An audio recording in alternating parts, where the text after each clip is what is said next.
India live TV, सच सबसे आगे। Israel फिलिस्तीन युद्ध को, इजराइल फिलिस्तीन संघर्ष को, बल्कि यूं कहना चाहिए कि इजराइल की फिलिस्तीन पे की जाने वाली बर्बरता को 5.5 महीने हो गए। आज 167वां दिन है, 167th डे, और जो हालात हैं वो बद से बदतर है। लेकिन इजराइल के लिए भी ग्राउंड इन्वेजन जो है बड़ा भारी पड़ा है। मैं तुलनात्मक बात शुरू से कहता हूँ कि गलत है। अगर तुलनात्मक देखेंगे तो बहुत नुकसान फिलिस्तीन को गाज़ा पट्टी में हुआ है, और जिस तरह से नरसंहार है उसकी कोई तुलना नहीं है, कोई मुकाबला नहीं है। लेकिन जो पहली बार थोड़ा सा नुकसान इजराइल को हो रहा है, वो आज भी एक और घटना ऐसी हुई है जिससे इजराइल के लिए एक बड़ा ख़तरा वहाँ पर बढ़ गया। कैसे बढ़ गया है कि जिस घर में जो पूरे के पूरे बारूद का स्टॉक रखा हुआ था इजराइल डिफेंस फोर्स ने, उस घर के बारे में ये कहा जा रहा है कि वो जो रेजिस्टेंस है वहाँ का, जो वहाँ लड़ाके हैं, अल-कसाम ब्रिगेड हो, हमास हो, उनके कब्ज़े में आ गया।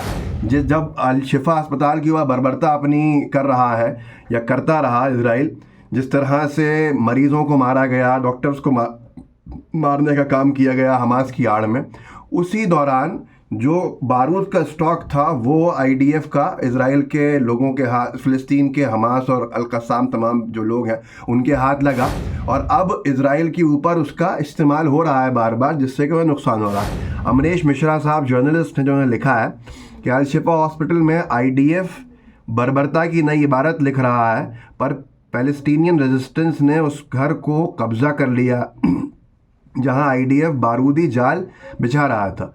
अब वो सारे विस्फोटक इजराइल के खिलाफ इस्तेमाल हो रहे हैं। इसके पहले एक और घर पर कब्जा जमाए इजरायली मारे गए। तो ऐसा ही है कि सबसे पहली बात अगर हम देखें कि जो ग्राउंड इन्वेजन जब किया जाता है, ये कोई हवाई हमले तो है नहीं कि आप लोड करके ला रहे हो, और आपको जाहिर सी बात है कहीं ना कहीं इजराइल डिफेंस फोर्स को अल-शिफा हॉस्पिटल पे ये बर्बरता करने में, हमले करने में, बेकसूर लोगों को हमास के नाम पे मारने में, जो डॉक्टर को मारा, जो सारी चीज़ें हुई, तो स्टॉक कहीं ना कहीं रखना होता है। ऐसे में वो स्टॉक वाला घर जो है वो इजराइल डिफेंस फोर्सेस के हाथ से उनके हाथ चला गया जो फिलिस्तीन की तरफ से लड़ रहा है। और अब एक बड़ा स्टॉक और बड़े हथियार, ये कहा जा रहा है कि वो उनके पास हैं जिनसे इजराइल लड़ रहा है, और इजरायली डिफेंस फोर्स अब इस खतरे में है कि कब कहाँ से उसके ऊपर हमला भी हो जाए। तो एक ये बड़ा इशू है जिसके बाद बहुत सारी चर्चा अंतर्राष्ट्रीय स्तर पे हो रही। लेकिन ये युद्ध 5.5 महीने होने के बावजूद भी किस तरह की बर्बरता को अंजाम दे चुका है फ़िलिस्तीन में, गाज़ा में, इजरायली डिफेंस फोर्स ने और नेतन्याहू ने सारी हदें पार कर दी हैं, लेकिन अभी भी कोई युद्ध विराम की बात नहीं हो रही। आप सोचिए कि आप जानते हैं कि गाज़ा का डेथ टोल कहाँ पहुँच चुका है। कल क्या बयान जारी किया है, कल क्या प्रेस रिलीज जारी की है वहाँ की हेल्थ मिनिस्ट्री ने। हेल्थ मिनिस्ट्री के हिसाब से 32,000 क्रॉस कर चुका है जो लोग मारे जा चुके हैं, उनकी संख्या, उस नंबर। तो ये एक बड़ा इशू है। और ये लिखा है ए जो न्यूज़ एजेंसी है कि Gaza death toll on verge of 32,000 as Israeli attacks kill 65 more Palestinians. परसों जो हमला किया अल-शिफा हॉस्पिटल में, 24 घंटे में 65 फ़िलिस्तीनी आम नागरिक उसमें मारे गए। तो ये टोल जो है वो 32,000 पहुँच चुका है, और ज़ख्मी जो लोग हैं वो 74,188 हैं, ऐसा हेल्थ मिनिस्ट्री का बयान कहता है। तो इतनी बड़ी संख्या के अंदर लोग ज़ख्मी हैं। और जो आगे इन्होंने लिखा है कि परसों की बात है 31,988 लोग मारे जा चुके थे, और फिर 65 लोगों को और जोड़ लीजिए तो 32,000 क्रॉस कर जाता है। 74,188 ज़ख्मी हो चुके अभी तक, जो 7 अक्टूबर से अब तक है, हेल्थ मिनिस्ट्री ने बयान दिया। 65 लोग और मारे गए हैं, और 92 लोग ज़ख्मी हुए हैं बुरी तरह से, जो अपनी ज़िंदगी की लड़ाई लड़ रहे हैं इजरायली हमलों में पिछले 24 घंटों में। ये एक मिनिस्ट्री का स्टेटमेंट कहता है। आज की तारीख के अंदर कई सारे जो पीड़ित हैं आम नागरिक, वो ज़मीन के मलबे के नीचे दबे हुए हैं इमारतों के।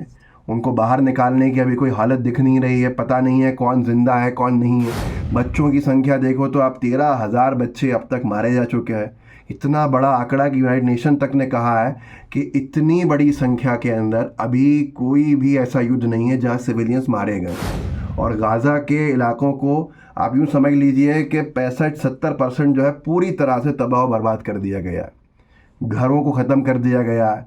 एड का ये हाल है कि एड आने के रास्ते अभी भी रोके हुए हैं। भुखमरी फैली हुई है, बीमारियां फैली हुई हैं। फ़लस्तीनी बच्चे जो हैं वो माल नरिशमेंट से मारे जा रहे हैं।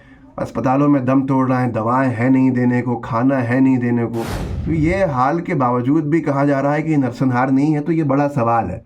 बड़ा सवाल इसलिए बनता है कि इतनी कमज़ोर और इतनी जलील कोई अगर सेना होगी तो शायद ही हो जो इजराइल के सैनिक हैं, कि बच्चों को स्नाइपर्स यहाँ सर पे मार रहे हैं। डॉक्टर्स के स्टेटमेंट्स आ गए, बच्चों के यहाँ गोलियाँ हैं सीधे, तो किसी ने स्नाइपर शॉट लिया है, दूर से टारगेट करके बच्चों को मारा जा रहा है।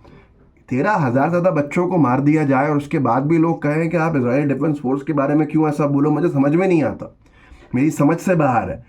पैराशूट के तरीके से एयर ड्रॉप किए गए फूड पैकेट्स जो एड्स थी, और उसी तरह से इजराइल ने फिर बॉम्ब ड्रॉप कर दिए। तो आप सोचिए कि जो लोग खाना समझ के उनके पीछे भागे वो बॉम्ब्स थे। इतनी बर्बरता कोई देश कैसे ला सकता है? आज वहाँ के बच्चे छोटी छोटी लकड़ियाँ बीनने को मजबूर हैं, आग जलाने के लिए कोई गैस नहीं है। वहाँ के बच्चे खाने को ढूंढने के लिए मजबूर हैं ज़मीनों में, क्योंकि वहाँ खाने को खाना नहीं है, भूख मिटाने के लिए खाना नहीं है, पानी नहीं है साफ़। मैंने तो एक वीडियो देखा जिसमें जो एड थी, जो फूड पैकेट्स थे, वो नाले में गिर गया, एक बहुत बड़े नाले में। तो फ़लस्तीनी मजबूरी के अंदर उस नाले में तैरते हुए, गंदे पानी के नाले में तैरते हुए जाके उन फूड पैकेट्स को अपने परिवारों के लिए हासिल करने की कोशिशें कर रहे हैं।